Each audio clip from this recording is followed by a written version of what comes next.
Hello everyone! Since it is the holiday season, I decided I wanted to do a cute little winter build so that I would have more time to spend with my family and a little less building, but still have a gift for all of you. So I decided this little snowy village in the mountains would be a great place to start. So to begin on this build, we must create our terrain first. I decided that it would be amazing to try out the height brush again to create some nice mountains in a valley.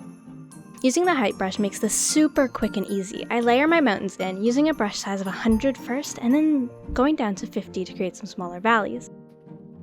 Then I change over to Go Brush, where I make the terrain where the village is going to be a little more bumpy so that it flows into the mountains a little easier.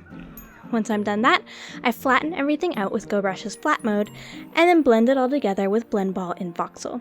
Now that the mountain shaping is complete, we can start on the coloring. I start by selecting the lower half of the mountain range and replacing at an angle of 55 degrees with snow.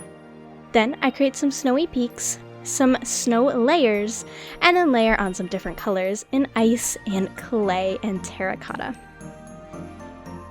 And here they are, our mountains. Now that our mountainous background is complete, we can start focusing on the village. I wasn't sure where to start here. Normally I start on a small house to kind of get my theme in place, but because we're going with a very Nordic theme and a small little mountain village, I wanted to start on a cute little church. Using some dark oak, spruce, some gray terracotta for the walls, and some stone and cobble in different places to accent things. Wanted these to look nice and cozy and wintry, so none of the houses are very large. They're all super simple in design, but the combination of them together makes them look like a very cozy, cute little village, even though it's simple. A build like this for me is almost very therapeutic. It's so relaxing to sit back and see a village come to life on a piece of terrain like this. That is really why I wanted to create a build like this right now, because this time of year is just so busy. Once I have all my houses framed in, then it's time to get in the bulk of the work. So I start by laying in the spruce accents on the roof and then all of the walls. I'll come back and add in the final details after all of the walls are in place. I think this kind of speeds up the process and keeps me motivated throughout the project. Obviously on a small project like this, I would have no trouble completing it, but on something large, I think it's a good habit to get into, because getting all of this done and then going back and detailing all at once keep you very consistent and on track. Now that all my walls are in place, I start by adding some chimneys and some smoke. When you're doing your smoke, make sure it's going all in one direction, otherwise it just looks silly, because there is of course wind here somewhere. Now that that's in place, we add some simple diorite paths and move on to the trees. Because my mountains aren't super big, in order to make them look bigger than they are, we start off with some small trees in the back, and then slowly get larger and larger as we get towards the foreground of the build in the village.